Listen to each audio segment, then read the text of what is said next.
You have been activated, and you are more powerful than the special interest in Washington this year. This year, you have the opportunity to tell them that their money is no good here. 3 days after my opponent got onto the ballot, he was quoted in the St. Pete Times as saying, "It was her seat. Out of respect for her, we did it her way." Well, folks, I could not disagree more. That is your seat.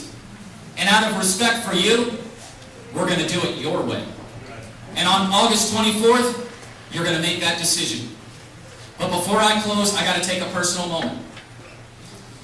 People ask me over and again, "Jason, have you ever run for office before?" And I kid with them and say, "Not really, except this one time.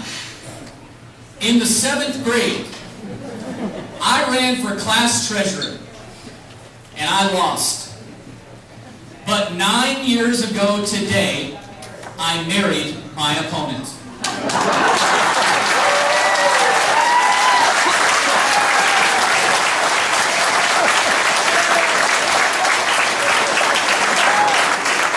And she and I could think of no better place in the entire world to spend our anniversary than right here we are.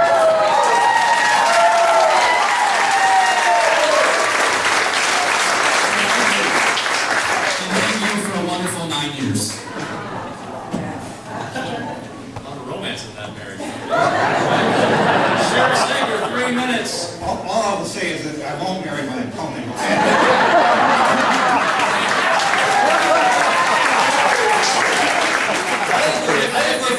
I think we're both pretty honest in that regard. If I may interject, a federal judge in the state of Massachusetts says that's okay. Well, folks, that's what's wrong with America when you have activist judges that are sitting up there. But I want to thank you all again for being here. What a great place to be. You could be other places doing other things, and you wanted to come out and hear about who you could possibly be sending to Washington. And that is so important to our country. This is what government's all about, is to hear from you.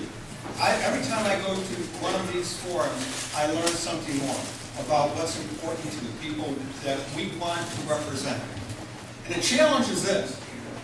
You know, we have a Democratic opponent that's coming up. And the Democrats would love to see this seat fall into Democratic control. And that's the last thing that we're going to allow to happen. I believe that both my opponent and I feel this way. No matter who wins, we're going to support him because we don't want a Democrat in Congress. We don't want somebody up there thinking the way they think and the way we don't think. One last thing, I was over in Claremont at a chamber breakfast, and a guy came up to me who was a Democratic chair of Lake County. He honestly said to me, "Here's what we need to do, Sheriff, because I disagree with where you are because you saw my brochure. We need to spend more money, and we need to tax more." And I looked at him, I looked at my wife, and I said, "I can't believe I actually heard somebody say we should tax more." But that's what they're doing. Obamacare taxing us $570 billion. Stealing from Medicare $500 billion. That's theft, folks. That's what we don't want in D.C. And so what you're going to be voting for on August 24th is the person you think that could best defeat a Democrat in November, one that can bring leadership and experience to Washington. And as sheriff, I will tell you this, I never shirk away from a fight. That's what I do.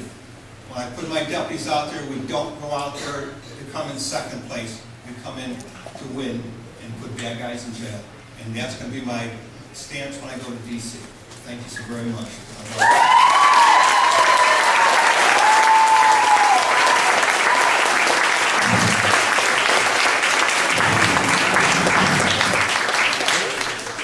That concludes this evening's proceedings, and I would repudiate anyone who says that this was not a darn fine debate.